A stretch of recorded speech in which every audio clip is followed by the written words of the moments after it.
হরে কৃষ্ণ। তো আমরা শ্রীমদ্ ভগবদ গীতা যথাযথ থেকে মুখবন্ধ আলোচনা করছিলাম। তো আজকে আমরা সনাতন ধর্মের বিষয়ে আলোচনা করব। শিল প্রভুপাদজি তিনি সনাতন ধর্মের কি বাস্তবিক রূপে সনাতন ধর্ম বলতে কি বোঝায় তা তিনি এখানে খুব সুন্দরভাবে ব্যাখ্যা করেছেন। আমরা তা আজকে পড়ব। তো এর আগে এটা আলোচনা করা হয়েছে যে ভগবান শ্রীকৃষ্ণ তিনি বিভিন্ন অবতারের রূপে আসেন। তিনি স্বয়ং আসেন, তার পার্শ্বদেরকে পাঠান, তার অনুগামীদেরকে পাঠান। জীবের এই জীবের সনাতন প্রবৃত্তি ভগবানের সাথে যে তার বিশেষ সম্বন্ধ রয়েছে সেই বিষয়ে অবগত করার জন্য, সেই বিষয়ে জ্ঞান প্রদান করার জন্য। হুম তো শিল প্রভুপাদজি এখন সেই বিষয়ে আমাদের জ্ঞান প্রদান করবেন, আমরা শুনব। তাই সনাতন ধর্ম বলতে কোনো সাম্প্রদায়িক ধর্ম পদ্ধতিকে বোঝায় না। এটি হচ্ছে পরম শাশ্বত ভগবানের সঙ্গে সম্বন্ধযুক্ত নিত্য শাশ্বত জীব সকলের নিত্য ধর্ম। আগেই বলা হয়েছে সনাতন ধর্ম হচ্ছে জীবের নিত্য ধর্ম।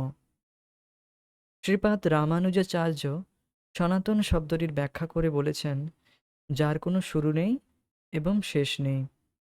তাই যখন আমরা সনাতন ধর্মের কথা বলি, শ্রীপাদ রামানুজাচার্যের নির্দেশ অনুসারে আমাদের মনে রাখতে হবে যে এই ধর্মের আদি নেই এবং অন্ত নেই।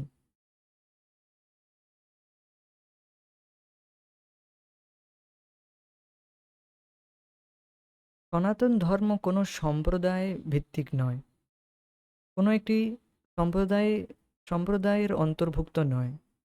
কারণ কোনো সম্প্রদায়, এই জগতের কোনো সম্প্রদায় যেগুলো পরম্পরায় নেই, যে সম্প্রদায়গুলি ভগবান কৃষ্ণ থেকে আসছে না, সেই সমস্ত সম্প্রদায়গুলিতে এখানে সনাতন ধর্মের বিষয়ে আলোচনা করা হয় না। এখানে জীবের শাশ্বত ধর্মের কথা, জীব সাথে ভগবানের সে শাশ্বত সম্বন্ধ রয়েছে, এই বিষয়ে আলোচনা করা হয় না। তো এই জন্য এখানে বলা হয়েছে যে সনাতন ধর্ম কোনো সাম্প্রদায়িক ধর্ম পদ্ধতি বোঝায় না। সনাতন ধর্ম এটি হচ্ছে সনাতন প্রবৃত্তি। তো এখানে একটি প্রশ্ন জাগবে আপনার মনের মধ্যে যে রামানুজাচার্য তিনি তো নিম্বার্ক সম্প্রদায়ের ভুক্ত। শিল প্রভুপাদজি বা আমরাও তো একটি সম্প্রদায়ের মধ্যে রয়েছি। আমরাও তো মধ্য ব্রহ্মমধ্য গৌড়ীয় সম্প্রদায়ে রয়েছি। তাহলে আমরাও তো সনাতন ধর্মে অনুশীলন করতেছি। তাহলে কি করে এটা বলা যায় যে সনাতন ধর্ম বলতে কোনো সাম্প্রদায়িক ধর্ম পদ্ধতিকে বোঝায় না? প্রশ্ন মনের মধ্যে জাগবে।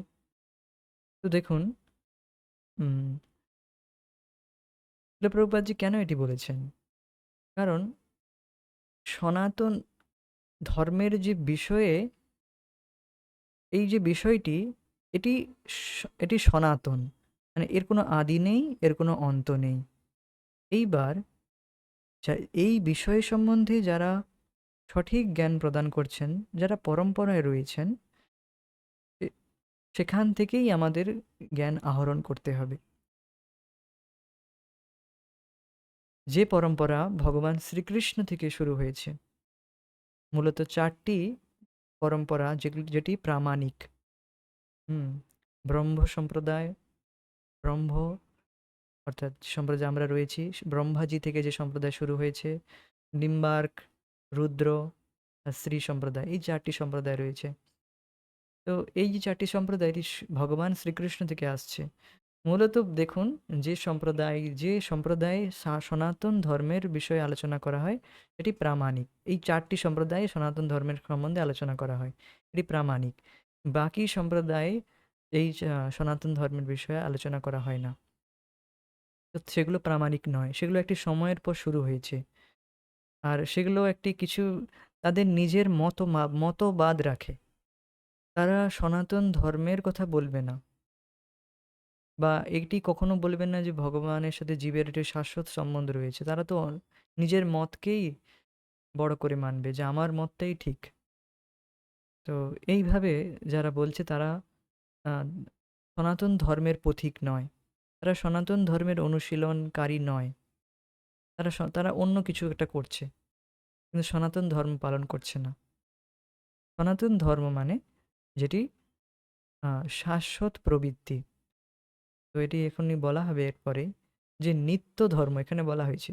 এই দেখুন, হাইলাইট করছি। ভগবানের সঙ্গে সম্বন্ধযুক্ত নিত্য শাশ্বত জীব সকলের নিত্য ধর্ম। নিত্য ধর্ম মানে ইটার্নাল ফাংশন। যেমন একটা উদাহরণ দিলে বোঝা যাবে যে এই যে ক্যামেরাটি রয়েছে বা ওয়েব ক্যাম রয়েছে, এর ফাংশন হচ্ছে আহ, প্রতিফলন করা, মানে আমার ভিডিওটি আপনাকে দেখানো,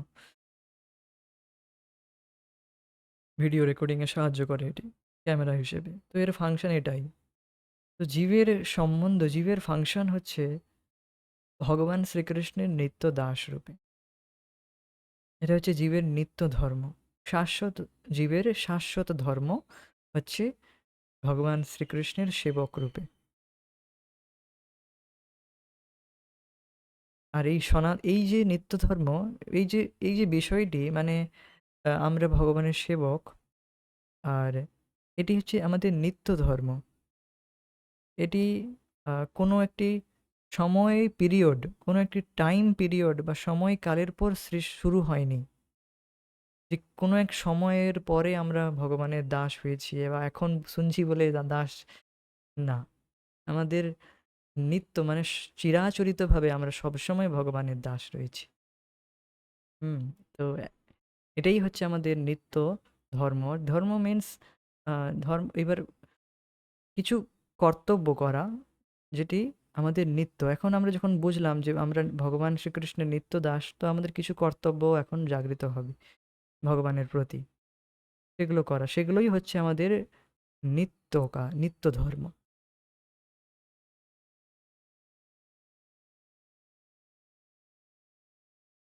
যার কোনো আদি নেই আর অন্ত নেই। বর্তমান জগতে ধর্ম বলতে আমরা সাধারণত যা বুঝি, সনাতন ধর্ম ঠিক তা নয়। ধর্ম বলতে সাধারণত কোনো বিশ্বাসকে বোঝায়, এবং এই বিশ্বাসের পরিবর্তন হতে পারে। কোনো বিশেষ পন্থার প্রতি কারো বিশেষ সরি কোনো বিশেষ পন্থার প্রতি কারো বিশ্বাস থাকতে পারে, এবং সে এই বিশ্বাস পরিবর্তন করে অন্য কিছু গ্রহণ করতেও পারে। কিন্তু সনাতন ধর্ম বলতে সেই সব কার্যকলাপকে বোঝায় যা পরিবর্তন যার পরিবর্তন হতে পারে না। যেমন জল থেকে তার তরলতা কখনোই বাদ দেওয়া যায় না।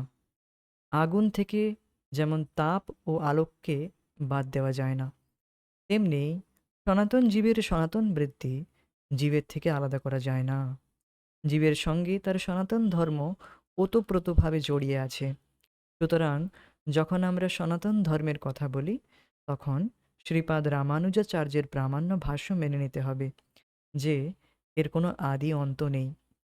যার কোনো আদি নেই, অন্ত নেই, সেই ধর্ম কখনোই সাম্প্রদায়িক হতে পারে না। এই ধর্ম সমস্ত জীবের ধর্ম। তাই তাকে কখনোই কোনো সীমার মধ্যে সীমিত রাখা যায় না। একে কোনো সম্প্রদায়ের মধ্যে বদ্ধ রাখা চলে না।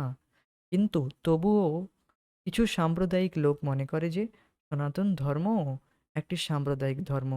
কিন্তু এটি তাদের দৃষ্টিভঙ্গির সংকীর্ণতা ও বিকৃত বুদ্ধিজাত অন্ধতার প্রকাশ। আমরা যখন আধুনিক বিজ্ঞানের পরিপ্রেক্ষিতে সনাতন ধর্মের যথার্থতা বিশ্লেষণ করি, তখন দেখি যে এই ধর্ম পৃথিবীর প্রতিটি মানুষের ধর্ম।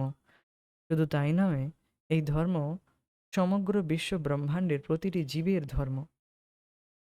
তো দেখুন কি বলা হয়েছে।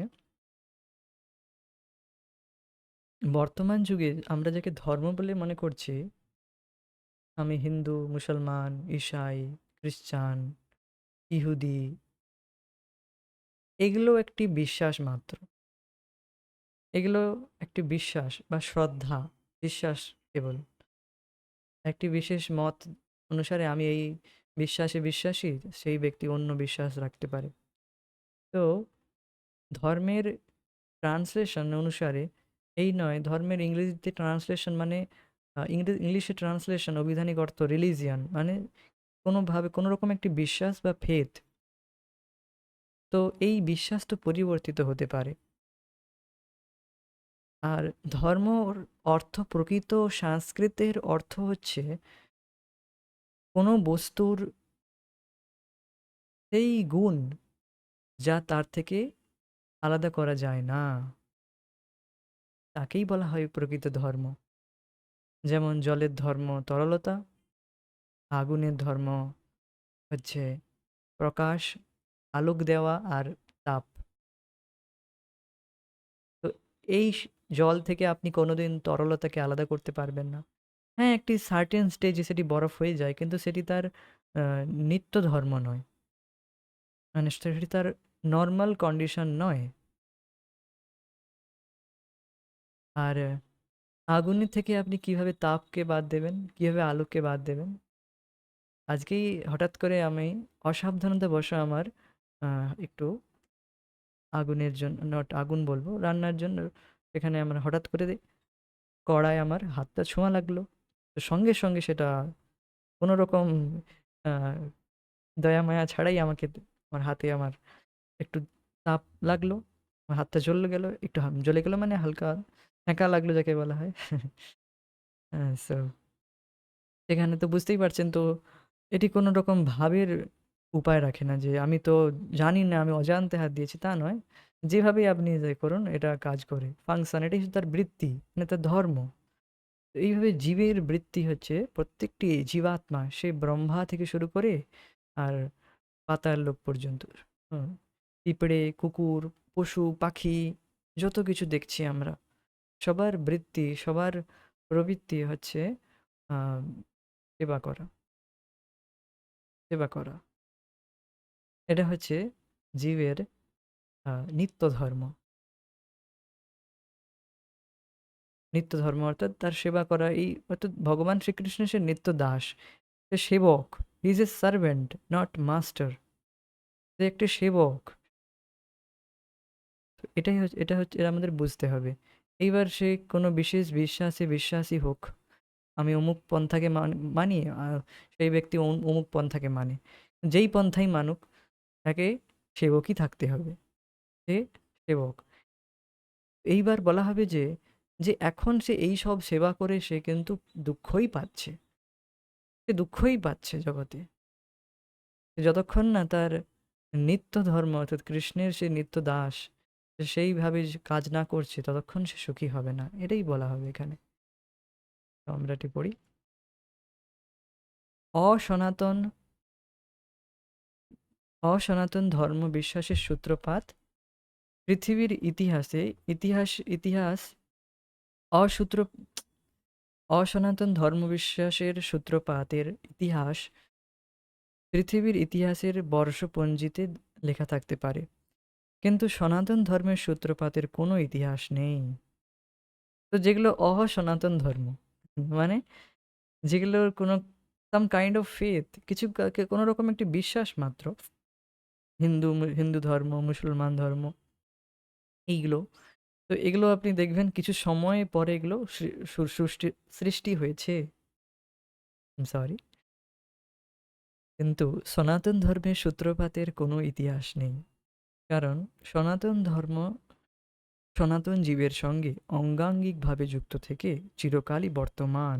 অঙ্গাঙ্গিকভাবে মানে, মানে একদম অঙ্গের সাথে যেমন আমাদের অঙ্গ রয়েছে, জুড়ে রয়েছে, একদম অঙ্গাঙ্গিকভাবে যুক্ত, কখনো আলাদা করা যাবে না। যেমন এইটি কি সম্ভব? আপনি কল্পনা করে দেখুন, আগুন থেকে তাপ বাদ দেওয়া সম্ভব বা আলোক বাদ দেওয়া সম্ভব না, কখনোই সম্ভব নয়। তো এইভাবে জীবের এই যে জীবের যে নিত্য ধর্ম সেবকের হিসেবে, তা কখনোই বাদ দেওয়া যায় না। তো জীব সম্বন্ধে শাস্ত্রে বলা হয়েছে যে সে জন্ম মৃত্যুর অতীত। ভগবদ গীতাতে বলা হয়েছে যে জীবের মৃত্যু নেই, জন্ম নেই, মৃত্যু নেই, সে শাশ্বত ও অবিনশ্বর, এবং তার দেহের মৃত্যু হলেও তার কখনোই মৃত্যু হয় না। সনাতন ধর্ম বলতে যে ধর্ম বোঝায়, তা আমাদের বুঝতে হবে ধর্ম কথাটির সংস্কৃত অর্থের মাধ্যমে ধর্ম বলতে বোঝায় যা অপরিহার্য অঙ্গরূপে কোনো কিছুর সঙ্গে অঙ্গাঙ্গিকভাবে জড়িত থাকে। তো এক্ষুনি আমরা আলোচনা করেছি যে ধর্ম মানে কি? কোনো বস্তুর সেই গুণ যা তার থেকে আলাদা করা যায় না। এটাই এটাই হচ্ছে ধর্মের ডেফিনেশন, সংজ্ঞা। যেমন তাপ ও আলোক, এই দুইটি গুণ আগুনের সঙ্গে অঙ্গাঙ্গিকভাবে জড়িত। তাপ ও আলোক ছাড়া আগুনের কোনো রকম প্রকাশ হতে পারে না। তেমনি জীবের অপরিহার্য অঙ্গ কি? জীবের অস্তিত্বের প্রকাশ কিভাবে হয়? তার নিত্য সঙ্গী রূপে। তার নিত্য সঙ্গী রূপে, যা তার সঙ্গে চিরকাল বিদ্যমান, তা কি? তার এই নিত্য সঙ্গী হচ্ছে তার শাশ্বত গুণ বৈশিষ্ট্য, এবং এই শাশ্বত গুণ বৈশিষ্ট্যই তার সনাতন ধর্ম। কি তা? কি সেই শাশ্বত গুণ বৈশিষ্ট্য? তো এইবার শাস্ত্রের কোটেশন দেওয়া হচ্ছে, শাস্ত্রের প্রমাণ। সনাতন গোস্বামী যখন চৈতন্য মহাপ্রভুকে জীবের স্বরূপ সম্বন্ধে জিজ্ঞাসা করেন, তখন চৈতন্য মহাপ্রভু বলেন, জীবের স্বরূপ হয় কৃষ্ণের নিত্যদাস। এটি আমাদের খুব ভালোভাবে বুঝতে হবে আর বারবার শুনতে হবে। তো জীবের স্বরূপ কি? জীবের স্বরূপ হচ্ছে কৃষ্ণের নিত্যদাস। নিত্যদাস আর কৃষ্ণের। তো এই যে নিত্যদাস, নিত্যদাসটি হচ্ছে জীবের নিত্য ধর্ম, জীবের বৈশিষ্ট্য, জীবের গুণ।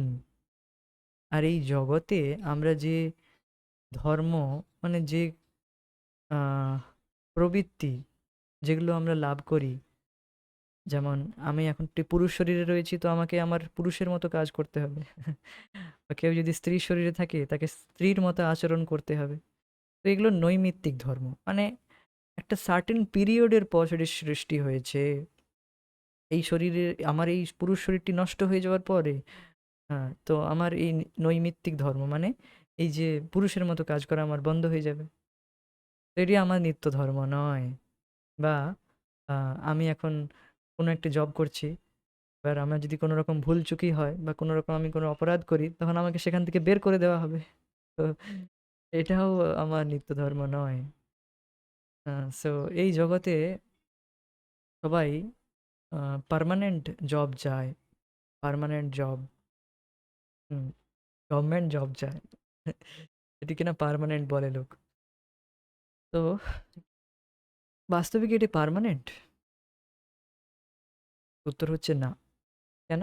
কারণ এটি কিছু সময় পর্যন্তই বরাদ্দ থাকে, তারপর সেগুলো আবার কেড়ে নেওয়া হবে আমাদের থেকে। আবার যদি এবার যদি আমরা মানুষের মতো কাজ না করি, পশুর মতো, যে গভর্নমেন্ট জব পেয়েছি, এবার তো যত খুশি ইন্দ্র তৃপ্তি করবো। হ্যাঁ, 1 লাখ টাকা মাসে ইনকাম, কোনো অসুবিধা নাই, যত খুশি ইন্দ্র তৃপ্তি করবো। তো এইভাবে করে সে পরের জন্মে কি হয়? পশুর শরীরে চলে যায়। তা সব কিছু সে হারিয়ে ফেললো। এইবার তাকে সেই পশুর অনুসারে জীবনযাপন করতে হবে। তো তার সেই যে জব গেল পার্মানেন্ট, বা সব কিছু পার্মানেন্ট, তার চলে গেল সব। তো সেটিও তার নিত্য ধর্ম নয়, মানে পার্মানেন্ট নয়। তো বুঝতেই পারছেন যে জগতের যে সমস্ত কিছু ডিউটি, কর্তব্য যদিও আমাদের করতে হয়, কিন্তু দেখবেন সেগুলো আমাদের সুখ প্রদান করে না বাস্তবে, আর সেগুলো পার্মানেন্ট নয়। সেগুলো আমরা জাস্ট ডিউটিফুলি করি। এই জগতের যে জব বলুন, যাই বলুন, এগুলো আমাদের ভালো লাগে না, জাস্ট ডিউটিফুলি করতে হয়। ঠিক আছে, করে দিই। সো এগুলো আমাদের নৈমিত্তিক ধর্ম, মানে একটি নিমিত্ত, একটি কারণ এর জন্য করতেছি, কিছু একটা নিমিত্ত রয়েছে পিছনে। কিন্তু কিন্তু আমরা দেখবেন, এবার নিত্য দাস যেটি বিষয়, অর্থাৎ ইটার্নাল এঙ্গেজমেন্ট হচ্ছে কৃষ্ণের সেবা করা, মানে যেটি আমাদের পার্মানেন্ট জব।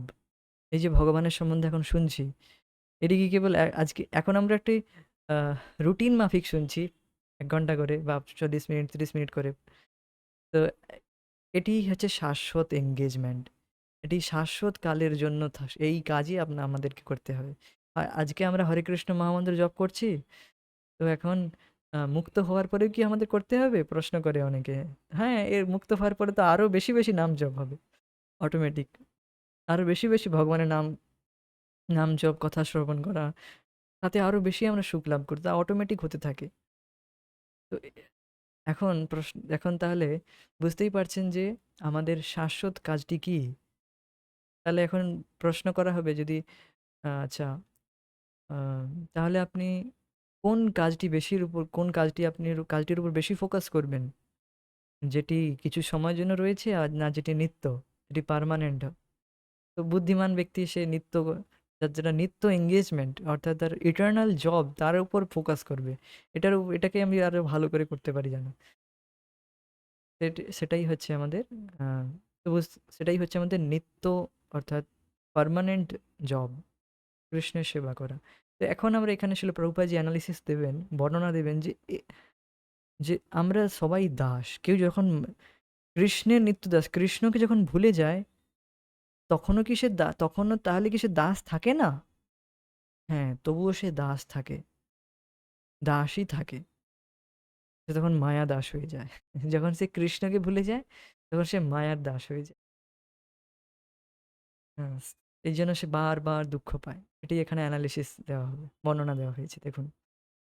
তো চৈতন্য মহাপ্রভু এই উক্তির বিশ্লেষণ যদি আমরা করি, তাহলে আমরা সহজেই বুঝতে পারি যে প্রতিটি জীবই সর্বক্ষণ কারো না কারো সেবায় ব্যস্ত।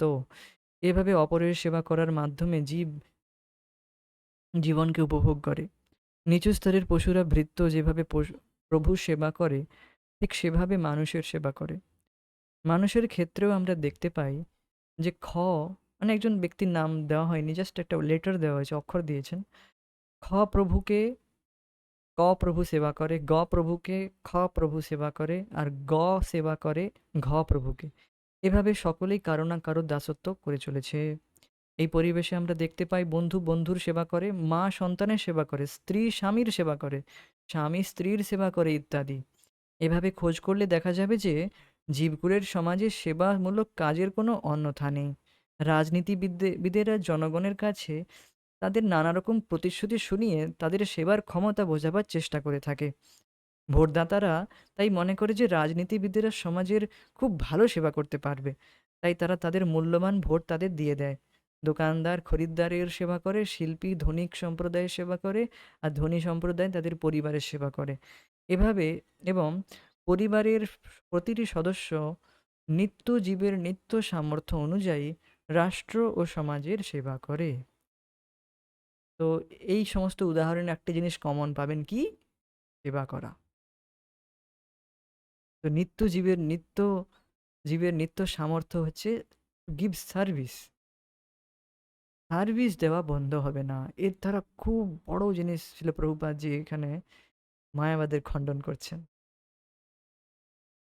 ইয়েস, এখানে মায়াবাদের খণ্ডন করা হচ্ছে। খুব বড় যদি আপনি এটি বারবার এত কেন স্ট্রেস দেওয়া হচ্ছে? ওয়াই ছিল Prabhupada ji stressing on this point? Why? কারণ জীব কেন দুঃখ ভোগ করছে?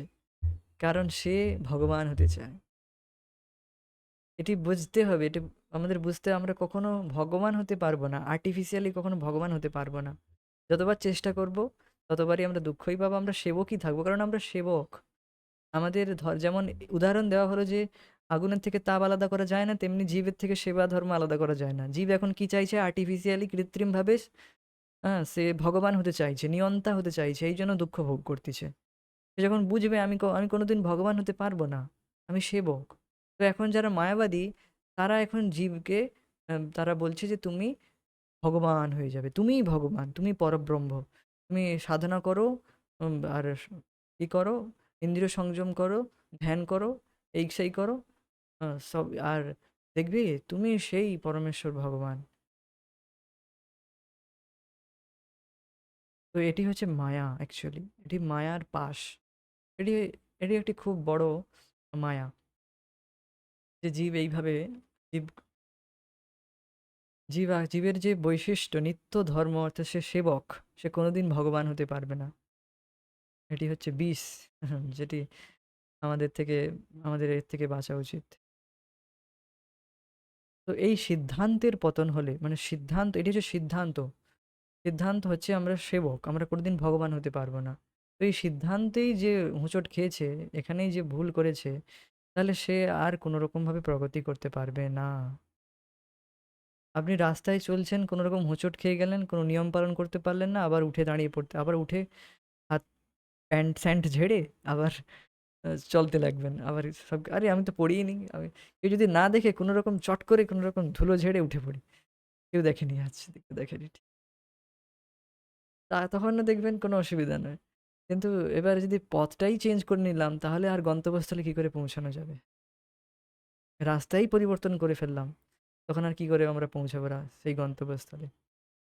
তো এইজন্য এখানে বারবার স্ট্রেস দেওয়া হচ্ছে যে আমরা কোনোদিন ভগবান হতে পারবো না, আমরা সেবক। এভাবে আমরা দেখতে পাই যে কোনো জীবই অপর কোনো কোনো জীব কোনো জীবই অপর কোনো জীবের সেবা না করে থাকতে পারে না। এর ফলে আমরা সিদ্ধান্ত করতে পারি যে সেবা হচ্ছে জীবের সর্বকালীন সাথী। সেবা কার্যই হচ্ছে জীবের শাশ্বত ধর্ম। তবুও মানুষ দেশ কাল পাত্র অনুসারে হিন্দু মুসলমান খ্রিস্টান বৌদ্ধ ইত্যাদি ভিন্ন ভিন্ন বিশ্বাসের সঙ্গে নিজেদের যুক্ত করার ফলে ভিন্ন ভিন্ন ধর্মাবলম্বী হয়ে পড়ে। এই ধরনের ধর্মবিশ্বাস কখনোই সনাতন ধর্ম নয়। এই ধরনের ধর্মবিশ্বাস কখনোই সনাতন ধর্ম নয়। কোনো হিন্দু তার বিশ্বাস পরিবর্তন করে মুসলমান হতে পারে, অথবা কোনো মুসলমান তার ধর্ম পরিবর্তন করে হিন্দু হতে পারে, কিন্তু কিংবা কোনো খ্রিস্টান তার বিশ্বাস বদলাতে পারে। কিন্তু এই ধর্ম বিশ্বাসের পরিবর্তন হলেও অপরকে সেবা করার যে শাশ্বত প্রবৃত্তি মানুষের আছে, তা কোনো তার কোনো পরিবর্তন হয় না। হিন্দু মুসলমান খ্রিস্টান বৌদ্ধ যে কোনো ধর্মাবলম্বী হোক না কেন, মানুষ প্রতিনিয়তই অপরের সেবা করে চলেছে। তাই যে কোনো ধর্মবিশ্বাসকে অবলম্বন করা এবং সনাতন ধর্ম আচরণ করার অর্থ এক নয়। সেবা করাই হচ্ছে সনাতন ধর্ম। তো দেখুন, খুব সুন্দর বিষয়। আচ্ছা, এখন বিভিন্ন রকম মানুষ বিভিন্ন মত রাখবে, তারা বিভিন্নভাবে সেবা, তারা বিভিন্ন ধর্মাবলম্বী হতে পারে, কিন্তু তার মানে এই নয় সে সনাতন ধর্মের পথিক। না।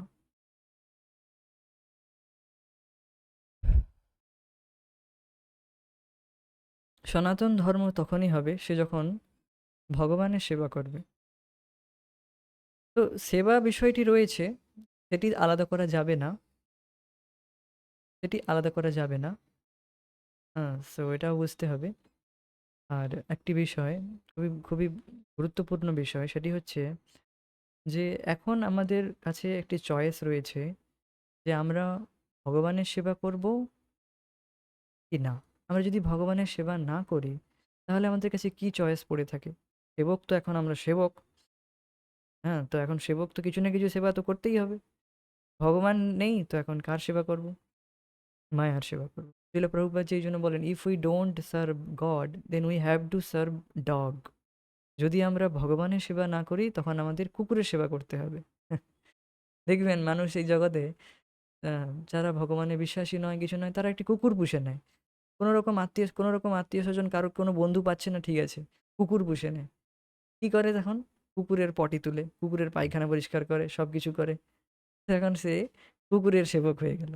তো সেবক সে রয়েছে, এখন সেবক তো সে সনাতন, তার এটাই বৈশিষ্ট্য। হ্যাঁ, তার সঙ্গী সবসময় সে সেবকই থাকবে। সে ভাবছে যে আমি মাস্টার হয়ে গেলাম। সে ভাবছে, এটি হচ্ছে মিথ্যা অহংকার। সে ভাবছে আমি কুকুর পুষে নিলেও আমি মাস্টার হয়ে যাব না। সে কুকুরের দাস হয়ে গেল। এই জগতে কিছু বিশেষ ধর্মাবলম্বী রয়েছে যারা ভগবানের সেবা করে না, আর এইরকম কুকুর বেড়াল এদের সেবা করে মনে করে আমরা ভগবানের সেবা করছি। এটি হচ্ছে আরেক আরেক রকম অবিদ্যা, মায়া। তো এগুলো সনাতন ধর্ম নয়, এগুলো এগুলো তার সে নিজের সনাতন প্রবৃত্তির জন্য তাকে সনা সেবকই থাকতে হয়, কিন্তু এগুলো সনাতন ধর্ম নয়। বাস্তবিকই ভগবানের সঙ্গে আমাদের সম্পর্ক হচ্ছে সেবা করার সম্পর্ক। পরমেশ্বর হচ্ছেন পরম ভোক্তা, আমরা জীবেরা হচ্ছি তার সেবক। তাই তারই সন্তোষ বিধানের জন্য আমাদের সৃষ্টি হয়েছে। ভগবানকে সন্তুষ্ট করার জন্য আমরা যদি সর্বদাই তার সেবা করে চলি, তবেই আমরা সুখী হতে পারি। এছাড়া আর কোনোভাবেই সুখী হওয়া আমাদের পক্ষে সম্ভব নয়। উদরকে বাদ দিয়ে শরীরের কোনো অঙ্গ যেমন স্বতন্ত্রভাবে সুখী হতে পারে না, আমরাও তেমন ভগবানের সেবা না করে সুখী হতে পারি না। তো এইবার বুঝতে পারছেন যে এই যে সেবা করার প্রবৃত্তি, এটি নষ্ট করা যাবে না। এটি এটিকে নষ্ট করা যাবে না। আমরা কোনোভাবেই ভগবান হতে পারবো না। আর যদি মানুষ এইভাবে চেষ্টাও করে তবু সে সেবকই থেকে যায়। যেমন একটি কুকুরের উদাহরণ দিলাম। মানুষ চাইছে আমি কুকুর পুষে কুকুরের মাস্টার হয়ে যাবে না। সে তার সেবক হয়ে যায়। তো এখন সনাতন ধর্ম হচ্ছে শ্রীকৃষ্ণের সেবা করা। কৃষ্ণের নিত্য দাস। এটাই হচ্ছে আমাদের সনাতন ধর্ম। এটি হচ্ছে আমাদের সনাতন প্রবৃত্তি। তো এই সনাতন প্রবৃত্তিকেই আমাদের জাগিয়ে তুলতে হবে। আর এইভাবেই যদি আমরা কাজ করি তবেই আমরা প্রকৃতপক্ষে সুখী হব। আমাদের সৃষ্টি, আমাদের অস্তিত্ব রয়েছে, আমাদের যে অস্তিত্ব এক্সিস্টেন্স বলতে পারেন, এই জন্যই যে আমরা ভগবান শ্রীকৃষ্ণকে সন্তুষ্ট করি। এই জন্যই আমাদের অস্তিত্ব। এখন আমরা আমাদের অস্তিত্বের বিরুদ্ধে যদি কাজ করি তখন আমরা কোনোভাবেই সুখী হতে পারি না। এটাই হচ্ছে বিষয়।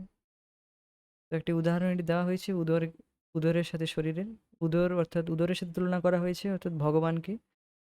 যে যতক্ষণ আমরা ভগবানকে সুখী না করছি কোনোভাবেই আমরা সুখী হতে পারবো না, এটাই বোঝানো হচ্ছে এখানে। তো খুবই সহজ বিষয়। শুধু আমাদের একটু প্র্যাকটিক্যাল করলে এটি অনুভবও আমরা করতে পারবো।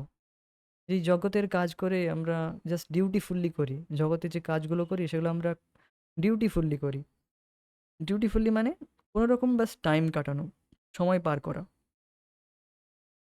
এবার ধীরে ধীরে যখন আমরা ভগবানের সেবা করব তখন একটি সহজ ভালো লাগা, তা সহজে একটা সুখ লাভ করতে আমরা আরম্ভ করতে থাকবো, লাভ করতে শুরু করব। তো এই সুখ, এটি হচ্ছে বাস্তবিক সুখ, যেটি কেবলমাত্র আমরা ভগবানের সেবা করেই লাভ করতে পারবো। এটাই হচ্ছে মেন বিষয়। তো আশা করি বিষয়টি বোঝা গিয়েছে। আমরা আজকে গত পুরো ক্লাসটায় কি আলোচনা করলাম, যে সনাতন ধর্ম কি? ধর্ম অর্থাৎ এই কোনো বস্তুর বিশেষ যে বৈশিষ্ট্য যা তার থেকে আলাদা করা যায় না। এখন জীবের ধর্ম হচ্ছে সেবা করা। এবার জীবের সনাতন ধর্ম কি? কৃষ্ণের সেবা করা। কৃষ্ণের সেবা করা হচ্ছে জীবের সনাতন ধর্ম। আর বাকি যে সমস্ত কিছু ধর্ম বলে চলে সেগুলো সনাতন ধর্ম নয়। এটাই আমাদের বুঝতে হবে। যেভাবে এখানে উদাহরণগুলো দেওয়া হলো, অ্যানালাইসিস দেওয়া হলো, এইভাবে আমাদের বুঝতে হবে যে আমরা কৃষ্ণের সনাতন নিত্য দাস। যখন আমরা কৃষ্ণের সেবা করব তখনই আমরা সুখী হব। That is the main point. That is the whole point. তো এখানে আজকে আমরা স্থগিত রাখবো। পরবর্তী বিষয়ে আলোচনা আমরা পরবর্তী ক্লাসে করব। হরে কৃষ্ণ। জয় শিল প্রভুপাদ নিতাই গৌর প্রেমানন্দে Hari Hari. Thank you, thank you so much for joining us.